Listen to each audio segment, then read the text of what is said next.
الحمد لله وكفى وسلام على عباده الذين اصطفى أما بعد أعوذ بالله من الشيطان الرجيم بسم الله الرحمن الرحيم يا أيها الذين آمنوا بالله ورسوله سبحان ربك رب العزة عما يصفون وسلام على المرسلين والحمد لله رب العالمين اللهم صل على سيدنا محمد وعلى آل سيدنا محمد وبارك وسلم اللهم صل على سيدنا محمد وعلى آل سيدنا محمد وبارك وسلم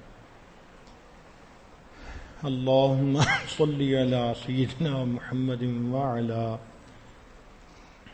آل سیدنا محمد وبارک وسلم یا ایہا الذین آمنوا اے ایمان والو آمنوا باللہ ورسولہ اللہ تعالیٰ اور اس کے رسول صلی اللہ علیہ وسلم پر ایمان لے آؤ۔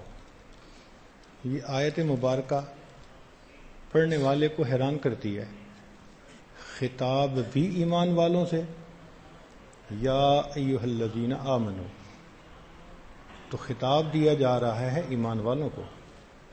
یہ نہیں کہا یا ایھا الذین کفروا، یا ایھا الذین اشرکوا، یا ایھا الذین نافقوا، نہ منافقوں کو، نہ مشرکوں کو، نہ کافروں کو۔ خطاب کس کو ہے؟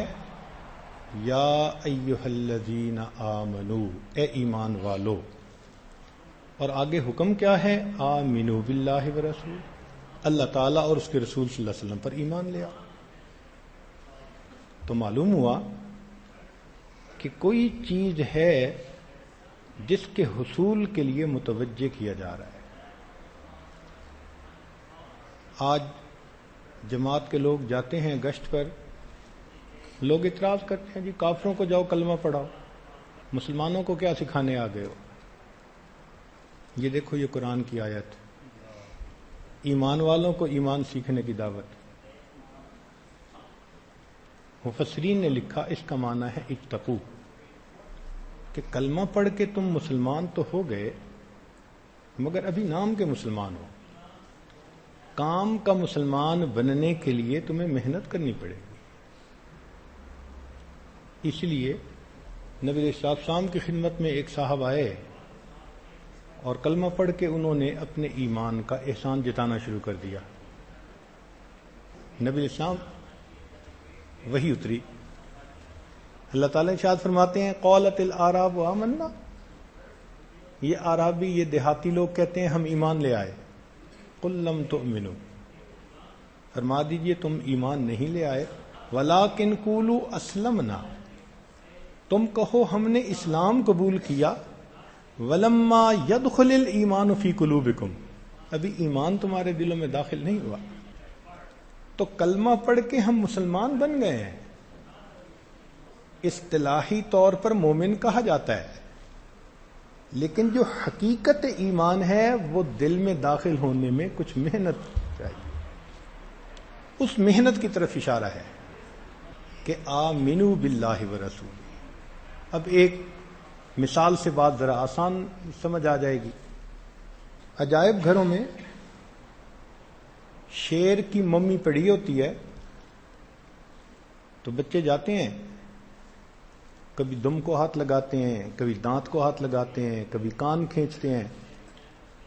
نہ بچوں پہ کوئی خوف ہوتا ہے، نہ بچوں کا کوئی چہرے کا رنگ بدلتا ہے، وہ کہکہے بھی لگا رہے ہوتے ہیں اور شیر کو مختلف جگہوں سے ٹچ بھی کر رہے ہوتے ہیں۔ یہ شیر کی صورت ہے، اور ایک ہے حقیقت میں شیر۔ آپ گاڑی میں بیٹھے ہیں لائن پارک کو دیکھنے کے لیے، اور شیر صاحب آپ کی گاڑی کے شیشے کے قریب آ گئے۔ اب شیشے کے اندر بیٹھے ہوئے ہیں، گاڑی کے اندر ہیں، خوف ہے، آنکھیں پھٹی، چہرہ پیلا پڑ گیا، پسینہ آ رہا ہے۔ اب کیفیت بالکل ہی مختلف ہے. یہ شعر کی حقیقت ہے، وہ صورت تھی، یہ حقیقت ہے. اسی طرح انسان جب کلمہ پڑھ لیتا ہے تو اس کو ایمان کی صورت مل جاتی ہے. ایمان کی حقیقت حاصل کرنے کے لیے اس کو سیکھنا پڑتا ہے.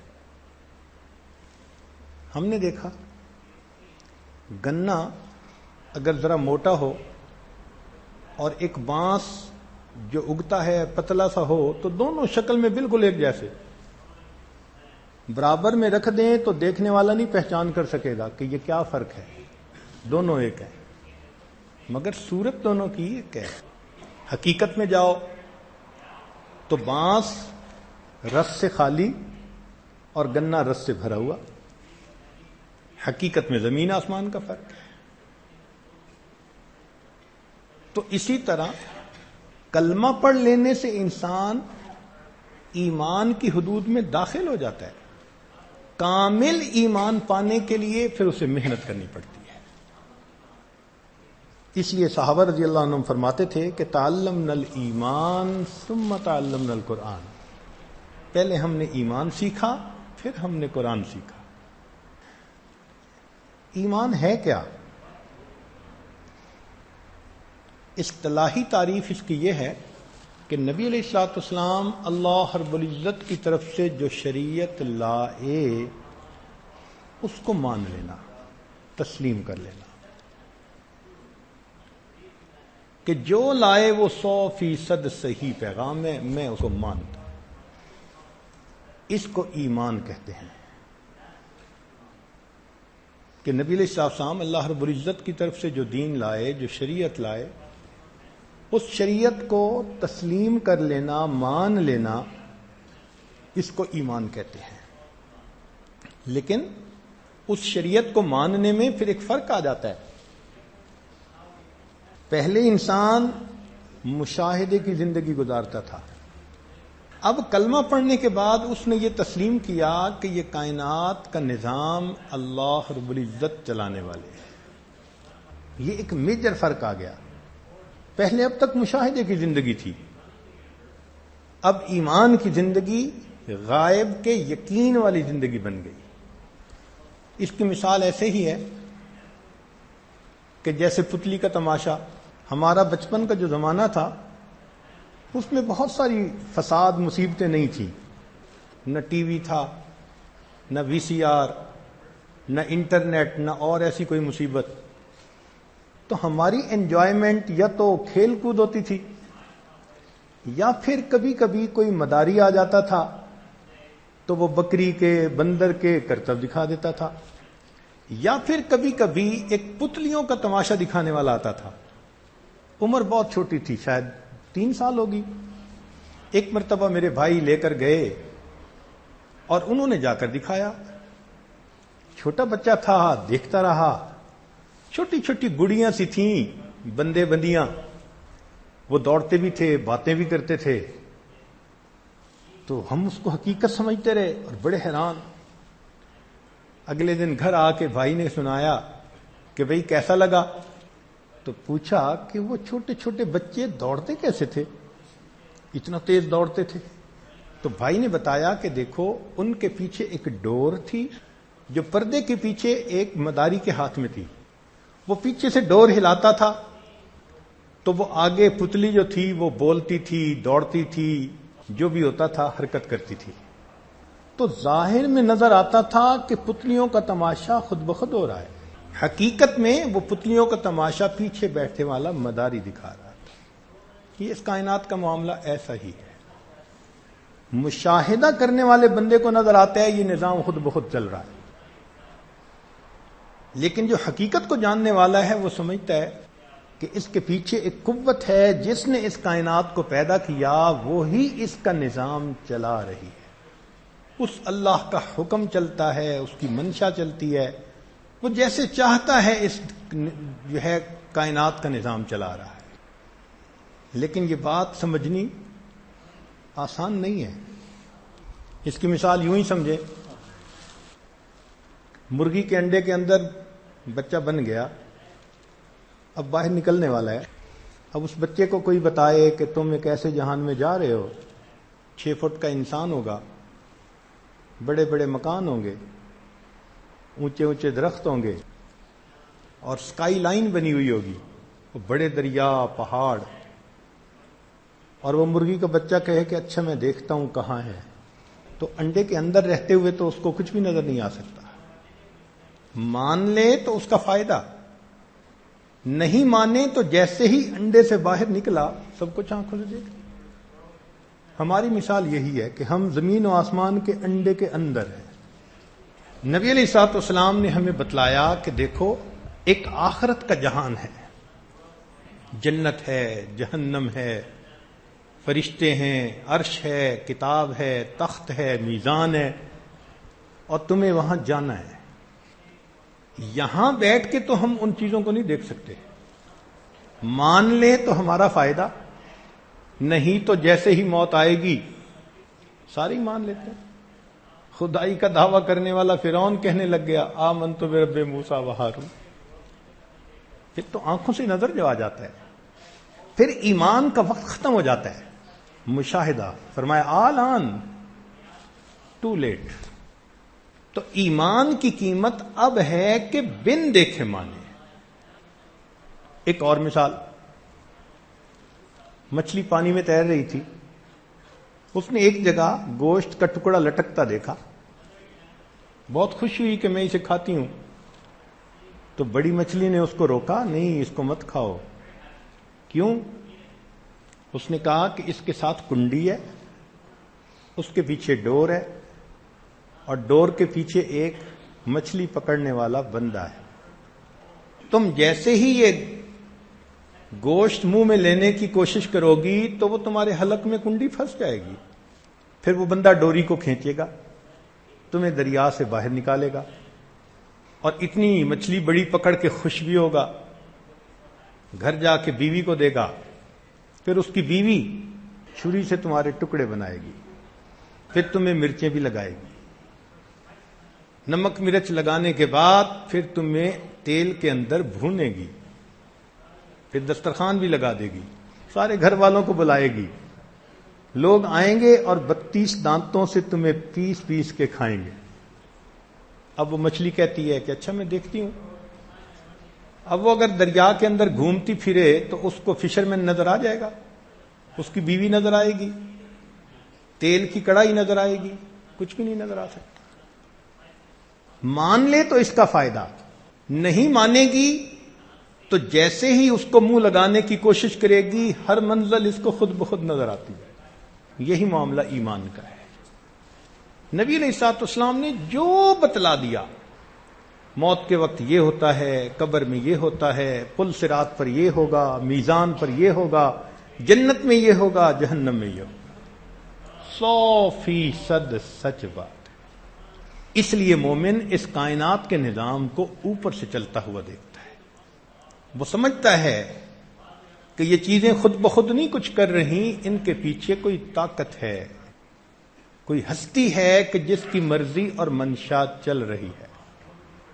ہماری چھوٹی سی بچی ہے حنانہ، اس کو ایک ہم نے ریموٹ کنٹرول کار لے کے دی، وہ پہلے دن جب اس کے اندر بیٹھی تو بڑی حیران، وہ کار کبھی آگے بھاگتی ہے، کبھی پیچھے بھاگتی ہے، کبھی دائیں کبھی بائیں، پورے صحن کے اندر۔ ایک دن اس کو لگا، مگر اس ایک دن میں اس نے یہ فیل کر لیا کہ یہ جو میری امی دور کھڑی ہے نا، اس کی انگلیاں ہلتی ہیں اور ساتھ میری گاڑی ہلتی ہے۔ چنانچہ نیکسٹ ڈے گاڑی چلانی تھی، ماں کے پاس گئی، اس سے ریموٹ کنٹرول مانگا کہ مجھے دو، میں نے گاڑی چلانی ہے۔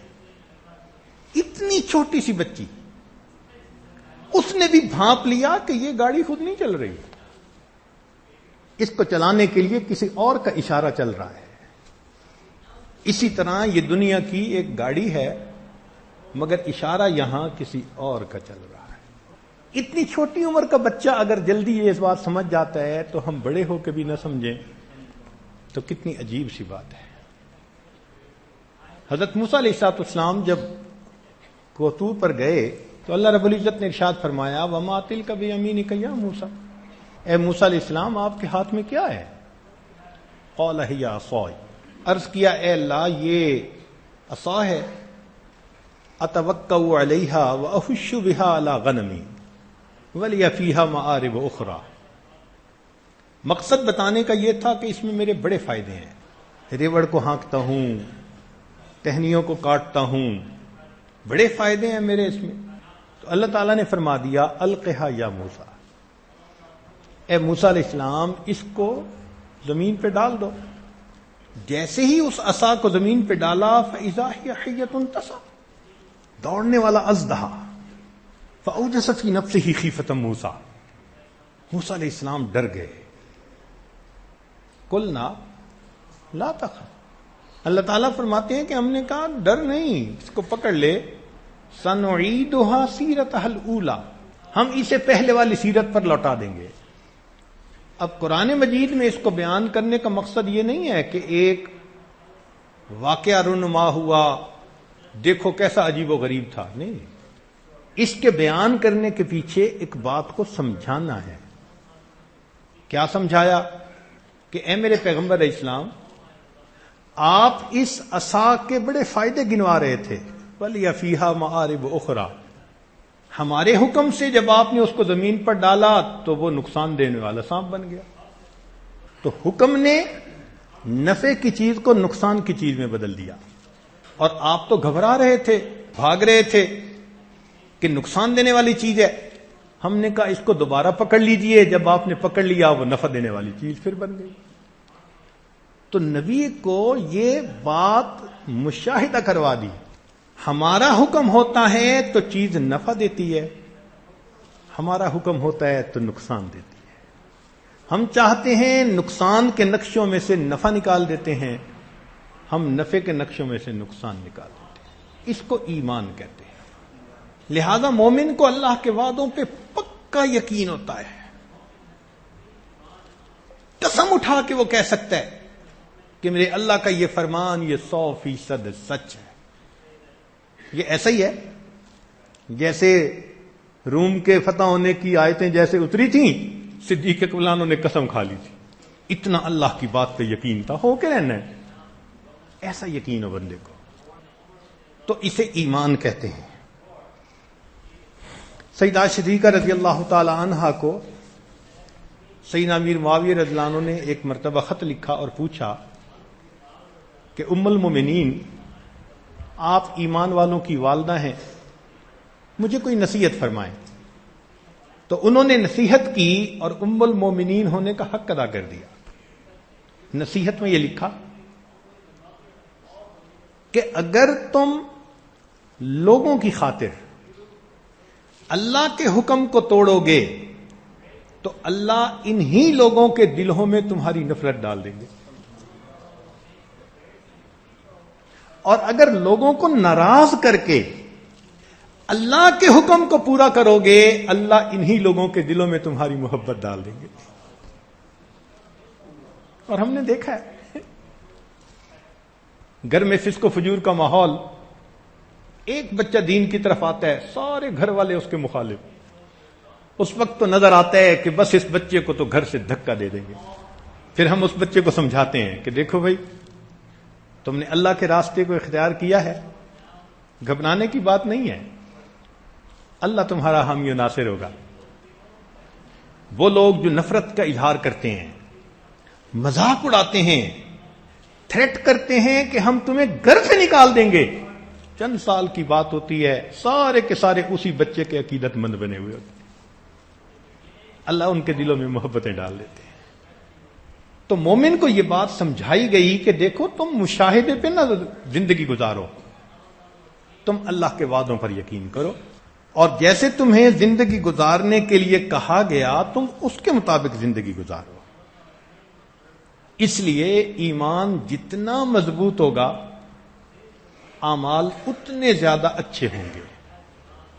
بنیاد جتنی مضبوط ہوتی ہے عمارت اتنی اونچی جاتی ہے، تو یہ ایمان ہمارے لیے بنیاد کی مانند ہے۔ اس ایمان کو سیکھنے کے لیے محنت تو کرنی پڑتی ہے۔ چنانچہ علماء نے لکھا ہے کہ ایمان سیکھنے کے 4 ذرائع ہیں.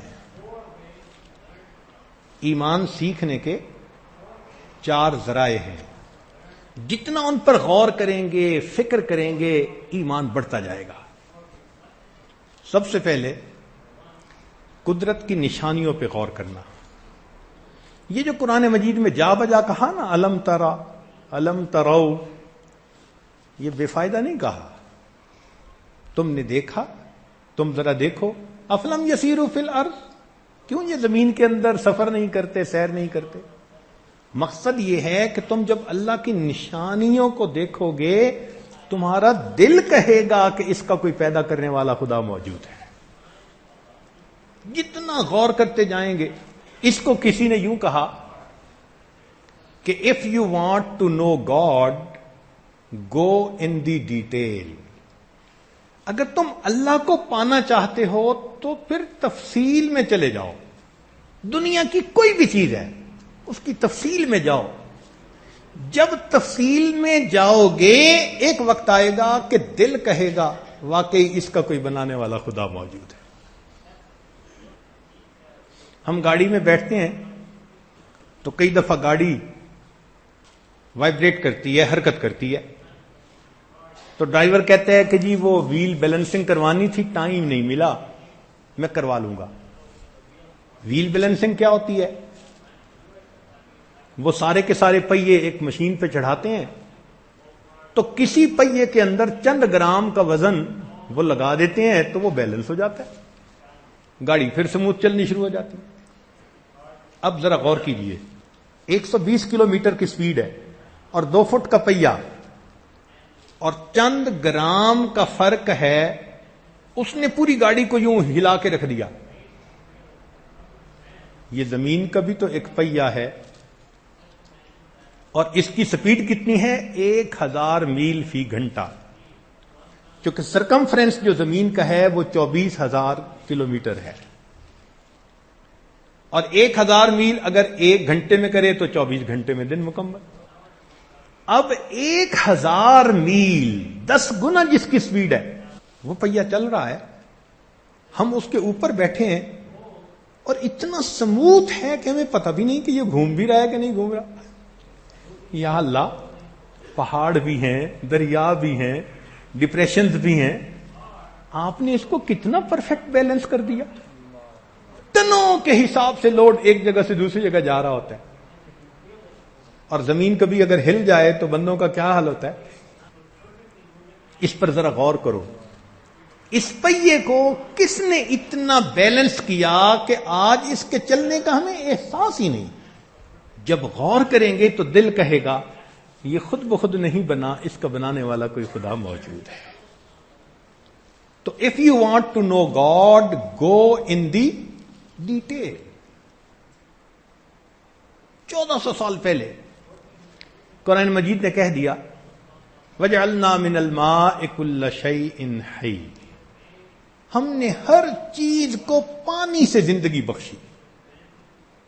کل شیء، ہر چیز کو.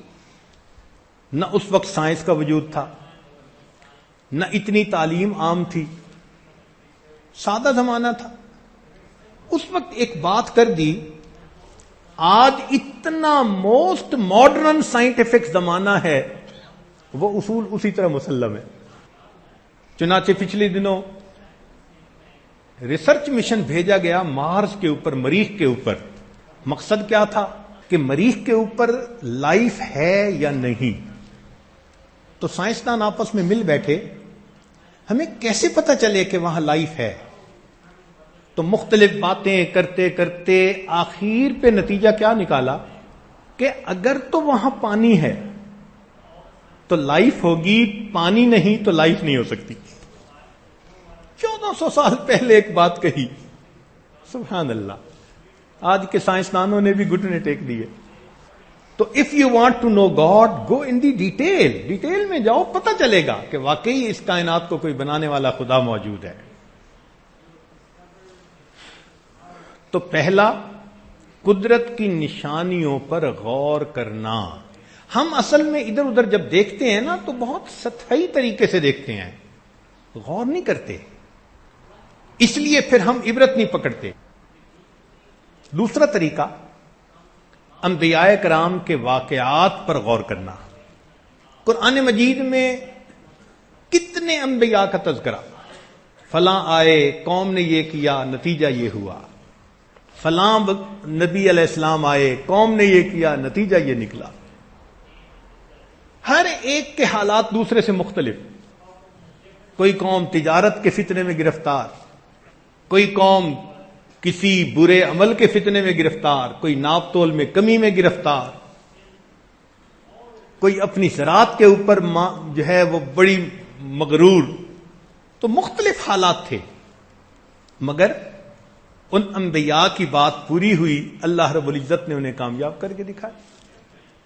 تو اس پر جتنا غور کریں گے اتنا ہی دل گواہی دے گا کہ واقعی اللہ کے وعدے 100% سچے ہیں.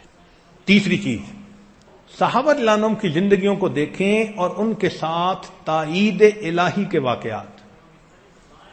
وہ ایمان لائے تو اللہ نے کیسے ان کی بھرپور مدد کی. سبحان اللہ. جتنا پڑھتے جائیں گے اتنا اور یقین بنتا جائے گا. اللہ نے ان کو مقام تسخیر عطا کر دیا تھا.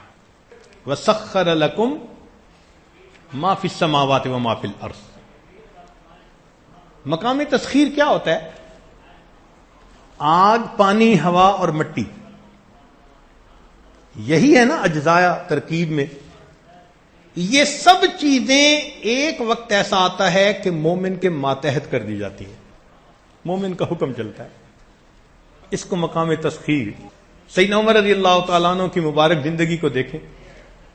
مدینہ طیبہ کے باہر سے ایک آگ نکلی، مدینہ طیبہ کی طرف بڑھنے لگی. عمر فاروق اللہ عنہ نے تمیم داری اللہ عنہ کو بلایا اور کہا کہ جائیں اور اس آگ کو واپس اپنی جگہ پر چھوڑیں جہاں سے نکلی تھی. 2 رکعت نفل پڑھتے ہیں اور اپنے رومال کو چابک بنا کے اس آگ کو مارنا شروع کرتے ہیں. جس غار سے نکلی تھی اس آگ کو واپس اسی غار کے اندر داخل کر دیں. آگ پہ حکم چل رہا ہے.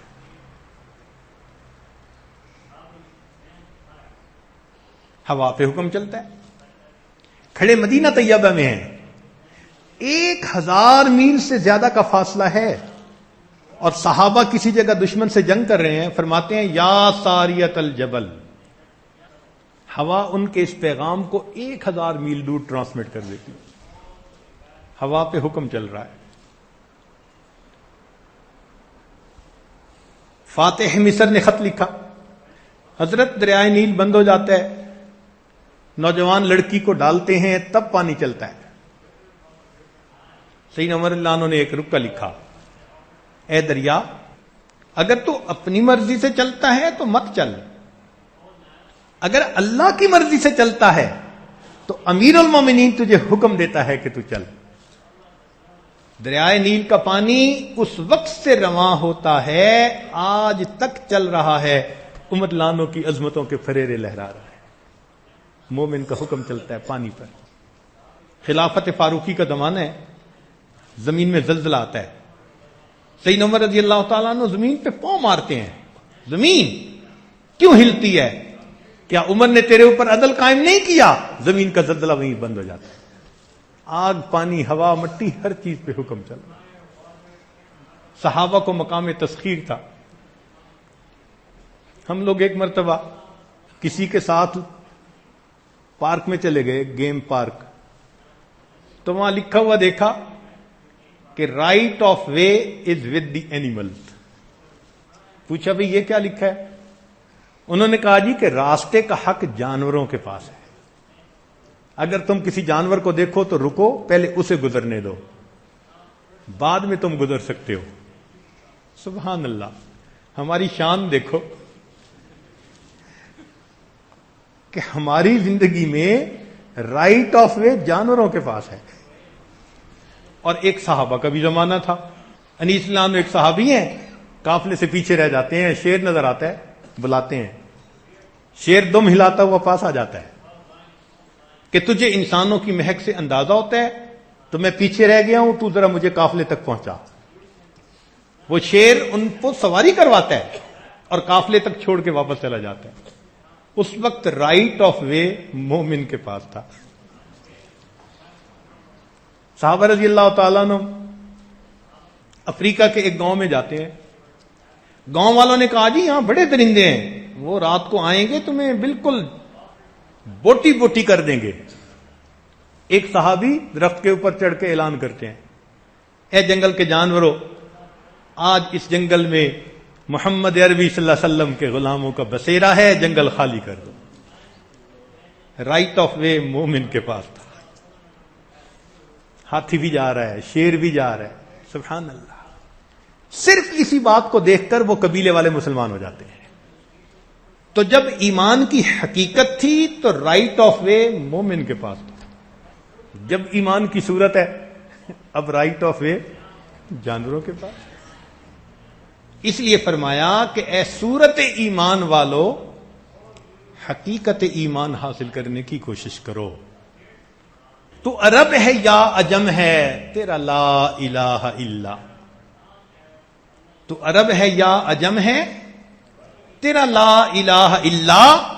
لغت غریب جب تک تیرا دل نہ دے گواہی, جب تک دل گواہی نہ دے, زبان سے پڑے ہوئے الفاظ حروف ہی کی مانے. آج دل گواہی نہیں دے رہا ہوتا. دل میں یقین ہوتا ہے دفتر سے میں پلتا ہوں, فیکٹری سے میں پلتا ہوں, زراعت سے میں پلتا ہوں.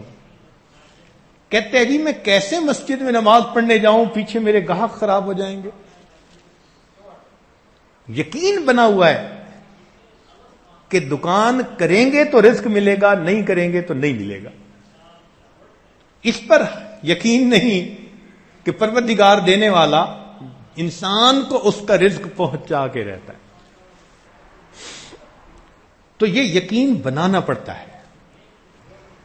تو ایک قدرت کی نشانیوں پہ غور کرنا, دوسرا انبیاء کرام کے واقعات پر غور کرنا, صحابہ رضی اللہ عنہم کے ساتھ تائید الہی پر غور کرنا, اور چوتھی چیز کہ احادیث مبارکہ پر غور کرنا جو ایمان کے بارے میں آئی ہیں. چنانچہ چند احادیث آپ کے سامنے بھی پیش کی جاتی ہیں تاکہ ہمیں ایمان سمجھ میں آئے کہ ہے کیا. ان جندب ابن عبداللہ رضی اللہ تعالیٰ عنہ قال, یہ ایک صحابی ہیں, ٹینیجر تھے, لڑکے تھے. وہ روایت کرتے ہیں کنا مع النبی ونحن غلمان حذاورۃ, ہم نبی علیہ السلام کے ساتھ تھے اور ہم قریب البلوغ لڑکے تھے. غلمان غلام لڑکے کو کہتے ہیں, یعنی چند لڑکے دوست تھے, وہ نبی علیہ السلام کی خدمت میں تھے. فرماتے ہیں فتعلمنا الایمان قبل ان نتعلم القرآن, نبی علیہ السلام نے ہمیں پہلے ایمان سکھایا اور پھر اس کے بعد قرآن سکھایا. حجت الوداع کے موقع پہ نبی علیہ السلام نے مومن کو ڈیفائن کیا کہ مومن کون ہوتا ہے. چنانچہ پہلے آپ صلی اللہ علیہ وسلم نے مسلمان کے بارے میں بتایا کہ المسلم من سلم المسلمون من لسانہ ویدہ, مسلمان وہ ہوتا ہے جس کی زبان اور جس کے ہاتھوں سے دوسرے مسلمان سلامتی میں ہوں. پھر فرمایا والمؤمن, اور مومن کون ہوتے ہیں, من امنہ الناس علی اموالہم وانفسہم, کہ جس سے دوسرے لوگوں کے مال اور ان کی جانیں امن میں ہوں. یہ مومن ہے. نہ ان کے مال کو خطرہ, نہ ان کی عزت آبرو کو خطرہ, نہ ان کے جان کو خطرہ. اور اگر خطرہ ہے تو اس کا مطلب ہے کہ وہ ایمان کامل دل میں. آج ہماری کسی کے جیب پر نظر ہوتی ہے, کسی کے گھر پہ نظر ہوتی ہے, تو ایمان کہاں؟ یہی کمزوری ہے جس کی وجہ سے آج ایمان کامل کی ہم لذت نہیں پا رہے. پھر نبی علیہ السلام نے فرمایا المہاجر من ہاجر من الخطایا والذنوب, مہاجر وہ ہوتا ہے جو خطاؤں سے اور گناہوں سے ہجرت کر جائے, یعنی ان کو چھوڑ دے. فرمایا المجاہد من جاہد نفسہ فی طاعت اللہ, مجاہد وہ ہوتا ہے جو اپنے نفس کے ساتھ اللہ کے معاملے میں مجاہدہ کرے. ابن مسعود رضی اللہ عنہ فرماتے ہیں الیقین الایمان کلو والصبر نصف الایمان. یقین پورا ایمان ہے، یعنی ایمان اور یقین یہ ایک جیسے معنی والے لفظ ہیں. یقین کہہ لو یا ایمان کہہ لو، یہ ایک چیز ہے. اور صبر آدھا ایمان ہے. اور ایک جگہ فرمایا کہ ایمان کے 70 شعبے اور حیا بھی ان میں سے ایک شعبہ ہے. عبداللہ ابن عمر رضی اللہ عنہ فرماتے ہیں کہ نبی علیہ السلام نے فرمایا الحیاء والایمان قرنا. حیا اور ایمان یہ دونوں ساتھی ہیں. فاذا رفع احدهما رفع الاخر. ایک ان میں سے اگر اٹھا لیا جائے تو دوسرا خود بخود اٹھ جاتا ہے. اس کا مطلب یہ کہ جس بندے کے اندر سے حیا نکل جائے گا ایمان خود بخود نکل جائے گا. تو پھر بے حیائی کی زندگی گزارنے والا، فحاشی کی زندگی گزارنے والا، اس کے ایمان کا کیا بنا؟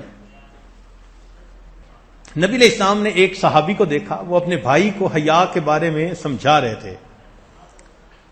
آپ صلی اللہ علیہ وسلم نے دعو فإن الحیاء من الایمان. چھوڑو، حیا ایمان کا حصہ ہے، ایمان میں سے ہے. ایک جگہ نبی علیہ السلام نے ارشاد فرمایا ذاک طعم الایمان من رضی باللہ ربا وبالاسلام دینا وبمحمد رسولا. جو اس سے راضی ہو گیا کہ اللہ میرے رب ہیں، محمد صلی اللہ علیہ وسلم میرے رسول ہیں اور اسلام میرا دین ہے، یہ بندہ ایمان کی لذت کو چکھنے والا بن جائے گا.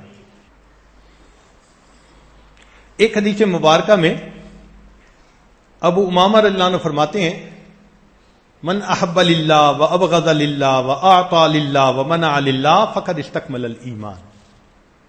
4 علامات بتائیں جس کی دوستی اللہ کے لیے، دشمنی اللہ کے لیے، دینا اللہ کے لیے یا روکنا اللہ کے لیے ہو، جس میں یہ 4 خوبیاں اس بندے کا ایمان مکمل ہو جاتا ہے.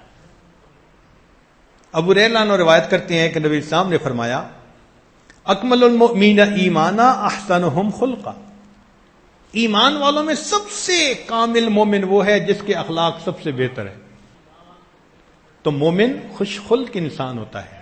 سڑی المزاج مومن کامل نہیں ہو سکتا، یہ پکی بات ہے. کئی ہوتے ہیں نا بہت ہی سخت طبیعت ہوتی ہے، خشک کے بیچارے، بات کر کے بس پھر آگے پیچھے نہیں ہوتے. زمین جنبد نہ جنبد گل محمد. وہ ایک صاحب کا نام گل محمد تھا، بیٹھے ہوئے تھے، کسی نے کہا بھائی اٹھو کسی کی جگہ، کہتے ہیں زمین ہل سکتی ہے گل محمد نہیں ہل سکتا. دیکھنے میں شکل و صورت ایمان والوں جیسی ہے، نماز پڑھتے ہیں، ذکر اذکار کرتے ہیں، دعوت کا کام، کیا کیا نیکیوں کے کام کرتے ہیں. ذرا گھر میں ان کا حال دیکھو، ذرا سی بات پہ بیوی کو ننگی ماں باپ کی گالیاں دیتے ہیں. گھر میں ابو داخل ہوتے ہیں، بیٹے سہم جاتے ہیں، بچے سہم جاتے ہیں. نبی صاحب فرماتے ہیں اکمل المؤمنین ایمانا. ایمان والوں میں کامل مومن وہ ہے جس کے اخلاق اچھے ہوتے ہیں. خود جنت جا رہے ہوتے ہیں، گھر والوں کو جہنم بھیج رہے ہوتے ہیں. ایسی جنت کا کیا فائدہ؟ خوش خلقی کی زندگی گزارتے سب کو جنت لے کے جاتے. تو مومن ہمیشہ خوش خلق انسان ہوتا ہے. ایک مرتبہ نبی علیہ السلام نے صحابہ کو فرمایا میں تمہارے اندر ایمان کی حلاوت نہیں دیکھ رہا. صحابہ بڑے حیران، اللہ کے نبی صلی اللہ علیہ وسلم کیا؟ فرمایا کہ میں تمہارے اندر نرمی نہیں دیکھ رہا، سختی دیکھ رہا ہوں، کرختگی دیکھ رہا ہوں طبیعتوں کے اندر، لہذا ایمان کی حلاوت نہیں مل سکتی. اس لیے مومن نرم دل، خوش اخلاق، ملنسار، ہمدرد، یہ ساری صفات مومن کے اندر ہوا کرتی ہیں. اس لیے ابو الدرداء رضی اللہ عنہ فرماتے ہیں ما من شیء اثقل فی المیزان المؤمن یوم القیامت من خلق حسن. قیامت کے دن انسان کے نام اعمال میں خوش اخلاقی سے زیادہ اور کوئی بھاری چیز نہیں ہوگی. سب سے بھاری چیز خوش اخلاقی. ابو موسیٰ رضی اللہ عنہ فرماتے ہیں المؤمن للمؤمن کالبنیان یشد بعضہ بعضا، مومن اور مومن یہ دیوار کی طرح، جیسے دیوار کی اینٹیں آپس میں جڑتی ہیں تو مضبوط ہو جاتی ہیں، ایسے ایک مومن دوسرے مومن کی مضبوطی کا ذریعہ بنتا ہے۔ ایک اور حدیث مبارکہ میں نبی علیہ الصلوۃ والسلام ارشاد فرماتے ہیں ما یصیب المؤمن من وصب ولا نصب ولا سقم ولا حزن حتى الحم يحمه الا كفر به من الخطايا من سیئاته۔ مومن کو اس زندگی میں کوئی پریشانی، کوئی غم، کوئی تکلیف، کوئی بیماری جب بھی پہنچتی ہے اللہ ان کے بدلے اس کے گناہوں کو معاف فرما دیتے ہیں۔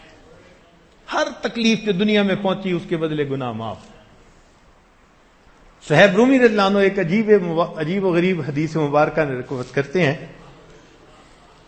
نبی علیہ السلام نے ارشاد فرمایا عجبا لامر المؤمن، مومن کا معاملہ کتنا عجیب ہے، ان امرہ کلہ خیر ولیس ذاک لأحد الا لمؤمن ان اصابته سراء شکر فکان خیر له وان اصابته ضراء صبر فکان خیر له۔ مومن کا معاملہ کتنا عجیب ہے، اس کو نعمت ملے شکر ادا کر لے تو اس کے لیے خیر بن گئی، اس کو پریشانی آئے صبر کر لے اس کے لیے خیر بن گئی، نعمت میں بھی اس کے لیے خیر ہے اور زحمت میں بھی اس کے لیے خیر۔ مومن کے مزے، شکر میں بھی اجر مل رہا ہے، صبر میں بھی اجر مل رہا ہے۔ چنانچہ ایک حدیث مبارکہ میں ہے لیس المؤمن بالطعان ولا اللعان ولا الفحاش ولا البذی، کہ مومن تانا دینے والا نہیں ہوتا، لعنت کرنے والا نہیں ہوتا، فحش کلامی کرنے والا نہیں ہوتا، بےہودہ گوئی کرنے والا نہیں ہوتا۔ اگر ان میں سے کوئی عادت ہمارے اندر ہے اس کا مطلب ہے کہ ہمارے ایمان کی کمزوری۔ اس لیے فرمایا کہ زانی جب زنا کرتا ہے تو ایمان اس سے جدا ہو کر الگ کھڑا ہو جاتا ہے۔ نبی علیہ السلام نے فرمایا تم میں سے کوئی اس وقت تک کامل مومن نہیں ہو سکتا جب تک کہ میں اس کے نزدیک اس کے ماں باپ، والدین، ساری دنیا کے انسانوں سے زیادہ محبوب نہ ہو جاؤں۔ ایک حدیث مبارکہ میں فرمایا لا یؤمن احدکم حتی یحب لاخیہ ما یحب لنفسہ، تم میں سے کوئی ایمان والا نہیں ہو سکتا جب تک بھائی کے لیے بھی وہی چیز پسند نہ کرے جو اپنے لیے پسند کرتا۔ چنانچہ ایک بزرگ فرماتے ہیں کہ دین پر عمل کرنے کے لیے یہ ایک حدیث کافی ہے کہ اگر انسان دوسرے کے لیے وہ پسند کرے جو اپنے لیے کرتا ہے۔ اب دیکھیں، کوئی چاہتا ہے کہ میرے گھر کی عورت کی طرف کوئی بری نظر اٹھائے تو میں کیوں اٹھاتا ہوں؟ آدمی چاہتے ہیں نا جی مجھ سے غلطی ہو گئی لوگ معاف کر دیں، ہم کیوں نہیں معاف کرتے دوسروں کو؟ آدمی چاہتے ہیں نا جی مجھ سے غلطی ہوئی لوگ پردہ ڈال دیں، ہم لوگوں کے عیبوں پہ کیوں نہیں پردہ ڈالتے؟ اس کو سوچتے رہیں، جو اپنے لیے پسند وہی دوسروں کے لیے پسند، ایمان مکمل ہو جائے گا۔ سبحان اللہ، کیا تھم رول بتا دیا ہمارے آقا صلی اللہ علیہ وسلم نے۔ مسئلے مسائل کی تفصیل معلوم نہیں، کوئی مفتی عالم ساتھ نہیں، لیکن یہ اصول تو ساتھ ہے نا، اس اصول پہ پرکھتے رہو، دل بتاتا رہے گا۔ دل وہ گواہ ہے جو کبھی رشوت قبول نہیں کرتا، سچی گواہی دیتا ہے۔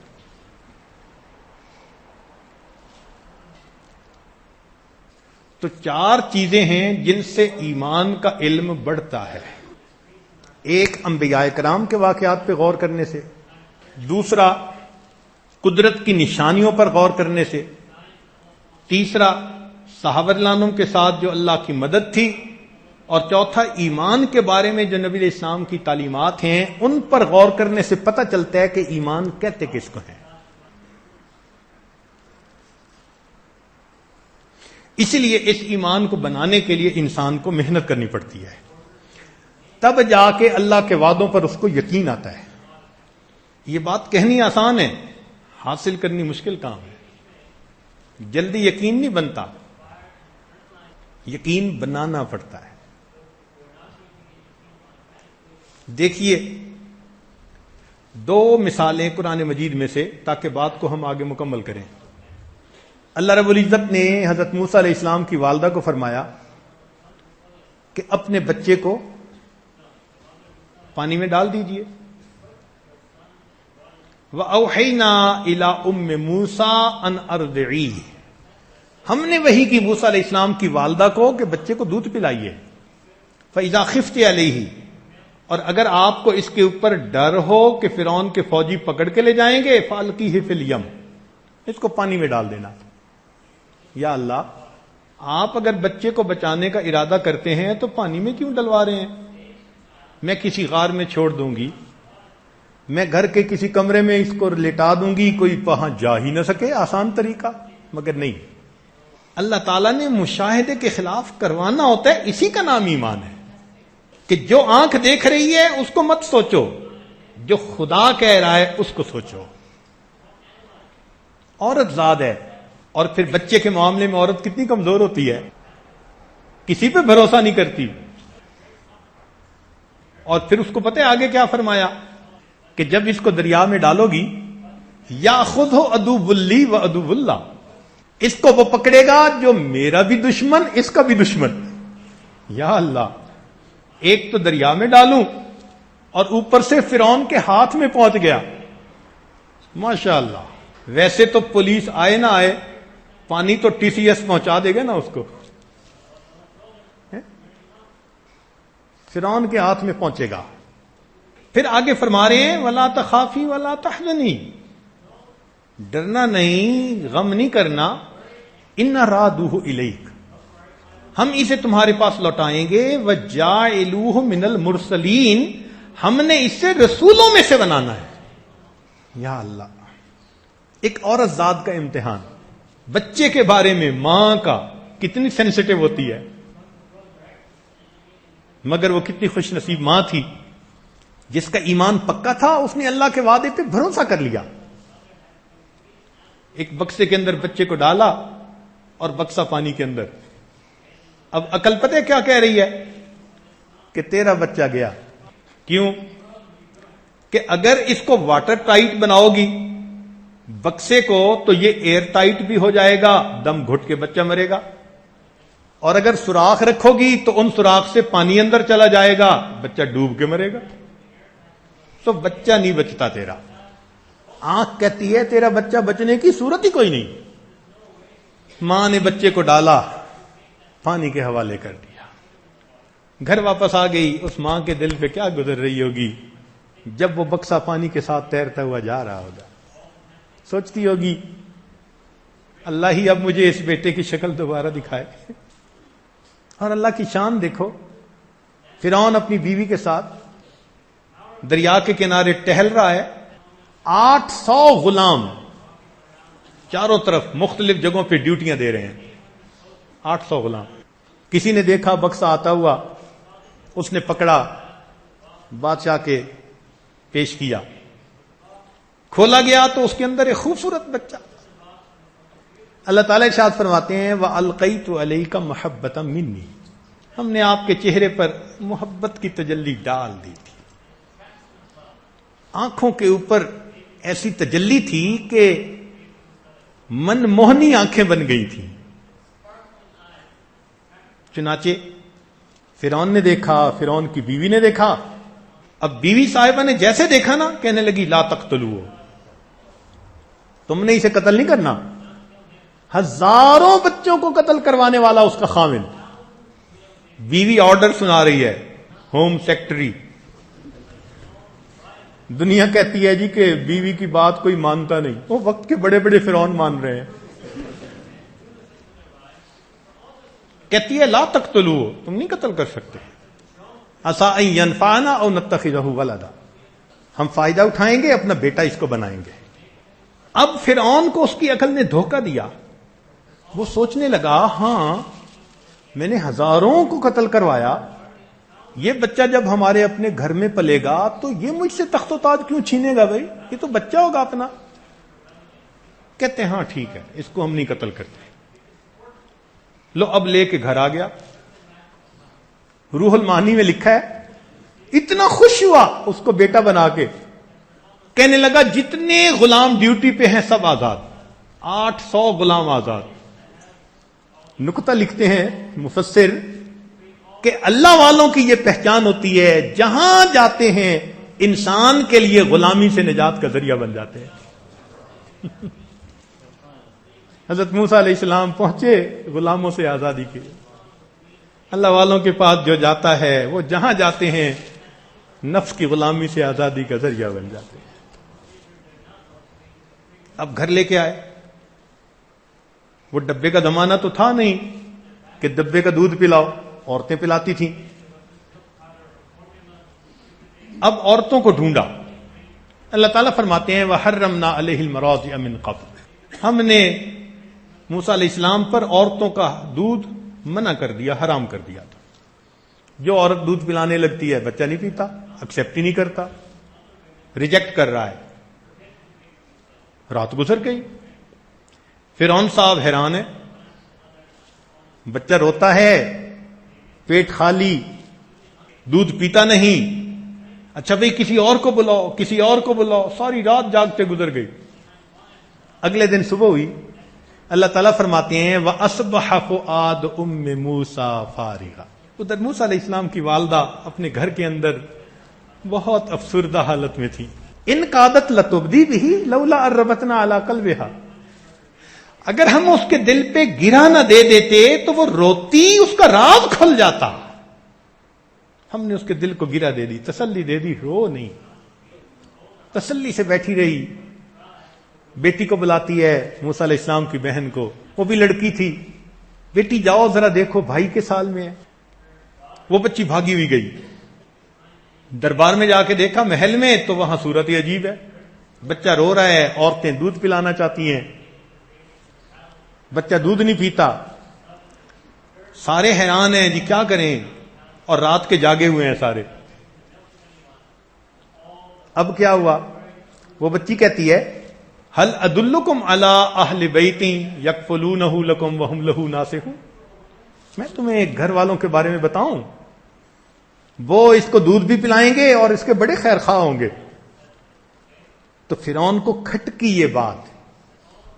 اس نے موسیٰ علیہ السلام کی بہن کا سر پہ ہاتھ رکھا اور کہا کہ تو کیوں کہہ رہی ہے وہ اس کے بڑے خیر خواہ ہوں گے. وہ بھی موسیٰ علیہ السلام کی بہن تھی. کہنے لگی ہم آپ کی رعایا ہیں، ہم خیر خواہی نہیں کریں گے تو کون کرے گا. کہتے ہیں ہاں ٹھیک ہے، لے آؤ جس کو بلاتے ہو. لو جی موسیٰ علیہ السلام کی بہن بھاگی ہوئی گھر واپس آئی. اماں چلو، بچہ دودھ نہیں پی رہا کسی اور کا.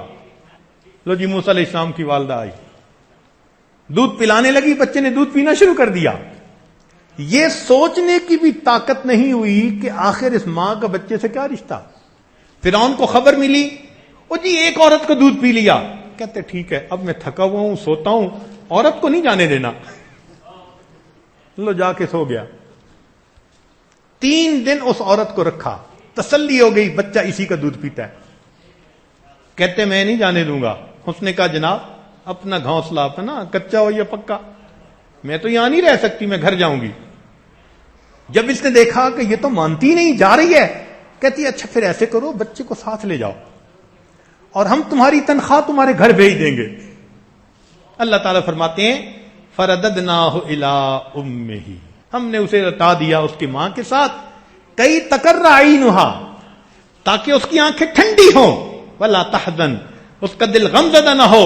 ولتعلم ان وعد اللہ حق، اور وہ جان لے کہ اللہ کے وعدے سچے ہیں. ولکن اکثرہم لا یعلمون. تو اللہ کے وعدوں پر پکا یقین اور بھروسہ ہو جانا، اس کا نام ایمان ہے.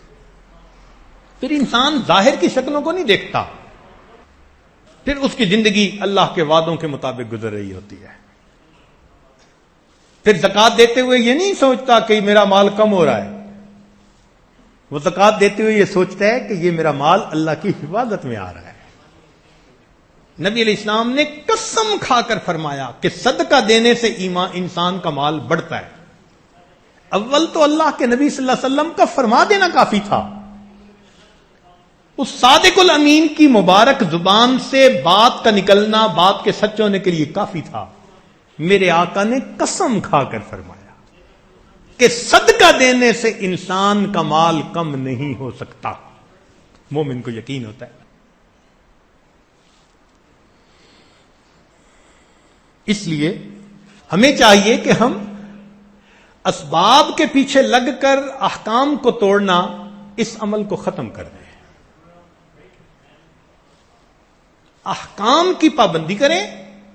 اسباب چھوٹتے ہیں تو چھوٹتے پھریں. احکام کو پکڑیں اور اللہ سے رازق ہونے کا یقین بنائیں. دفتر سے، تجارت سے، فیکٹری سے، حکومت سے، اکثریت سے کام ہونے کا یقین اس کو نکالیں. یہ بت ہے اور اس بت کی اسی طرح نفی کریں جیسے پتھر کے بتوں کی نفی کی جاتی ہے.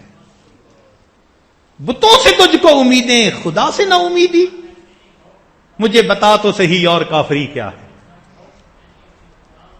کاروبار سے پلنے کا یقین، خدا سے پلنے کا یقین نہیں ہوتا. تو یہ ایمان بنانا پڑتا ہے. اب یہاں ایک سوال پیدا ہوتا ہے کہ اس ایمان کو اگر ہم سیکھنا چاہیں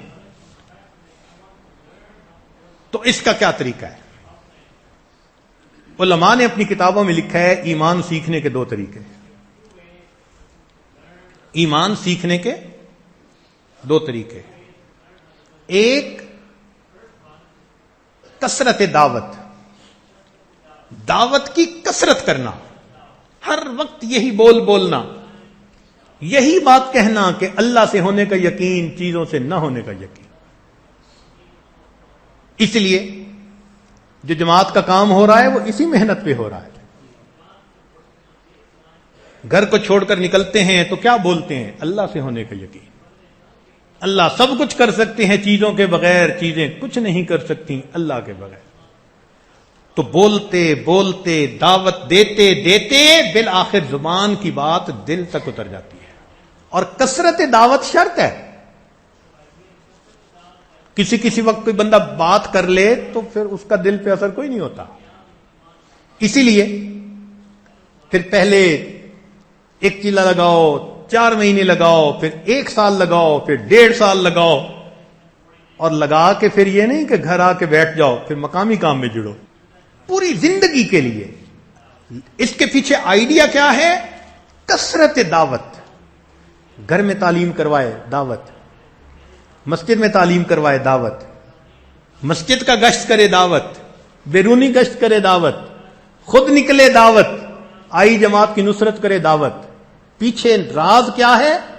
کثرت دعوت. اسی لیے کتنے لوگ ہیں 4 مہینے لگا کے گھر بیٹھ جاتے ہیں، جیسے پہلے تھے اس سے بھی برے بن جاتے ہیں، کٹ جاتے ہیں. کثرت دعوت ضروری ہے، لگے رہنا ضروری ہے. تو ایمان سیکھنے کا ایک طریقہ کثرت دعوت ہے. اس لیے صحابہ رضی اللہ تعالیٰ عنہ دعوت دیتے تھے اور ان کا ایمان ایسا تھا کہ جیسے اپنی آنکھوں سے آخرت کے منظر کو دیکھ رہے ہو. وقت کی کمی کی وجہ سے میں ایک حدیث مبارکہ پڑھ دیتا ہوں، چونکہ علماء طلباء کا مجمع ہے، امید ہے معنی تو آپ اس کو سمجھتے ہی ہوں گے. ذرا سنیے گا. عن الحارث بن مالک الانصاری قال مررت بالنبی صلی اللہ علیہ وسلم فقال کیف اصبحت یا حارث؟ اے حارث تو نے کیسے صبح کی؟ قلت، میں نے جواب دیا، اصبحت مؤمنا حقا، میں نے پکا مومن ہونے کی حالت میں صبح کی ہے. نبی علیہ السلام نے فرمایا انظر ما تقول، دیکھ کیا کہہ رہا ہے. فإن لكل شيء حقیقت فما حقیقت ایمانک، ہر چیز کی حقیقت ہوتی ہے، دلیل ہوتی ہے. تیرے ایمان کی دلیل کیا ہے؟ قلت، تو میں نے کہا، قد عزبت نفسی عن الدنیا واسحرت لذلك لیلی وازمعت نہاری وکأنی انظر الى عرش ربی بارزا وکأنی انظر الى اہل الجنت یتزاورون فیہا وکأنی انظر الى اہل النار یتزاغون. قال یا حارث، فرمایا حارث اگر تم عرش کو اپنے سامنے دیکھتے ہو، جنتیوں کو جنت میں، جہنمیوں کو جہنم میں دیکھتے ہو، عرفت فالزم، تو نے ایمان کو جو ہے نا معرفت پالی، اب اس کے اوپر تم جمے رہنا۔ صحابہ کا ایمان ایسا تھا، اس لیے سیدنا علی اللہ عنہ فرمایا کرتے تھے، آنکھ سے جنت کو دیکھ لوں یا جہنم کو دیکھ لوں تو میرے یقین میں ذرہ بھی اضافہ نہیں ہوگا۔ اس کثرت دعوت سے ان کو اللہ نے ایسا ایمان دے دیا تھا۔ گلے پہ تلوار چل رہی ہوتی تھی، کہہ رہے ہوتے تھے فزت ورب الکعبہ، رب کعبہ کی قسم میں کامیاب ہو گیا۔ یقین ایسا تھا۔ تو ایک اس کا طریقہ کثرت دعوت ہے، اور دوسرا اس کا طریقہ کثرت ذکر۔ جتنا اللہ رب العزت کا ذکر زیادہ کریں گے اتنا دل میں اللہ کی محبت بڑھے گی اور اللہ کی بات پر پکا یقین آئے گا۔ چنانچہ اس امت کو 1000 سال تقریباً ایسا عرصہ گزرا ذکر کے ذریعے یقین حاصل کی انہوں نے۔ مشائخ، محدثین، فقہا اسی کثرت ذکر کے ذریعے سے یقین پاتے تھے۔ ذکر سے یقین بنتا ہے، جی ہاں۔ رابعہ بصریہ ملنے والے لوگ آگے، کچھ دیر کے بعد دروازے پہ دستک ہوئی، خادمہ کو کہا دیکھو کون؟ اس نے کہا جی کوئی کھانا لایا ہے، روٹیاں لایا ہے، سالن لایا ہے۔ روٹیوں کو گنو کتنی ہیں؟ اس نے کہا جی 9 روٹیاں۔ اس کو کہو چلا جائے، یہ میرا کھانا نہیں۔ پھر تھوڑی دیر کے بعد دروازہ کھٹکا، پوچھا کون؟ جی کھانا لایا ہے۔ کتنی روٹیاں؟ کہتے 9۔ نہیں، یہ میرا کھانا نہیں، اس کو بھیج دو۔ پھر تیسری مرتبہ دروازہ کھٹکتا ہے کچھ دیر کے بعد، کتنی روٹیاں؟ جی 9۔ میرا کھانا نہیں، اس کو بھیج دو۔ اب وہ خادمہ آ کے کہتی ہے، تیسری دفعہ چکر لگایا اس نے تو 9 روٹیاں قبول کرنے میں کیا رکاوٹ ہے؟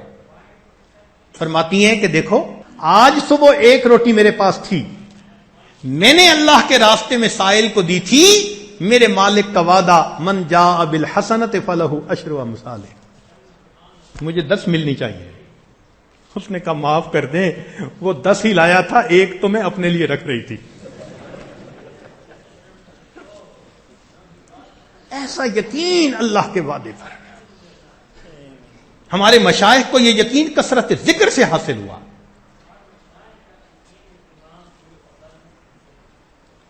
حضرت مولانا الیاس رحمت اللہ علیہ کو یہ یقین کہاں سے حاصل ہوا؟ کثرت ذکر سے حاصل ہوا۔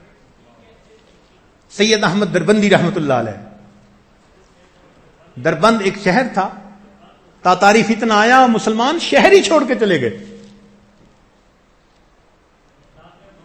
ایک بزرگ سفید بال گھر چھوڑ کے مسجد میں چلے گئے۔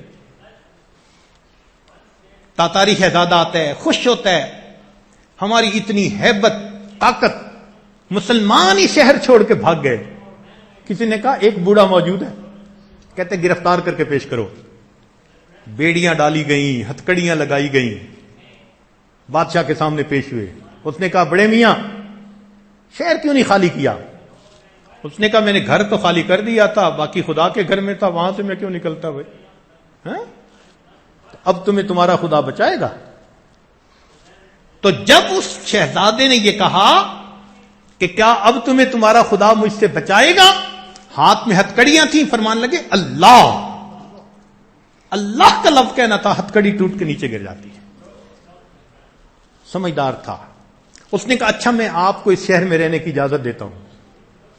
شیخ احمد دربندی رحمت اللہ علیہ ہمارے سلسلے کے بزرگ، رہنا شروع کر دیا۔ یہ شہزادہ رات کے اندھیرے میں عقیدت کی وجہ سے کبھی کبھی ان کو ملنے جاتا تھا، دل کے اندر ان کی بزرگی کا یقین بیٹھ گیا تھا۔ ایک دن انہوں نے فرمایا کہ ایک وقت آئے گا کہ تجھے تخت و تاج ملے گا۔ اس نے وعدہ کر لیا کہ جس دن مجھے تاج ملے گا میں ایمان کا اظہار کر دوں گا، اس سے پہلے اظہار نہیں کر سکتا، مجھے قتل کر دیا جائے گا۔ وہی 30 سال گزرے۔ 30 سال کے بعد اس شہزادے کو تاج پہنایا گیا اور اس نے اپنے ایمان کا اظہار کر کے پوری تاتاری قوم کو مسلمان بنا دیا. یہ شیخ احمد دربندی کا کیسے یقین بنا تھا؟ کثرت ذکر سے بنا تھا. ہاں نہ کوئی کثرت ذکر کرے، نام بناتا پھرے، پھر تو یقین نہیں نہ بنتا. اس لیے کثرت کثرت کثرت، اس کے بغیر حال نہیں بدلتا اندر کا. ہمارے اکابر اپنے بچوں کو یہ ایمان سکھاتے تھے.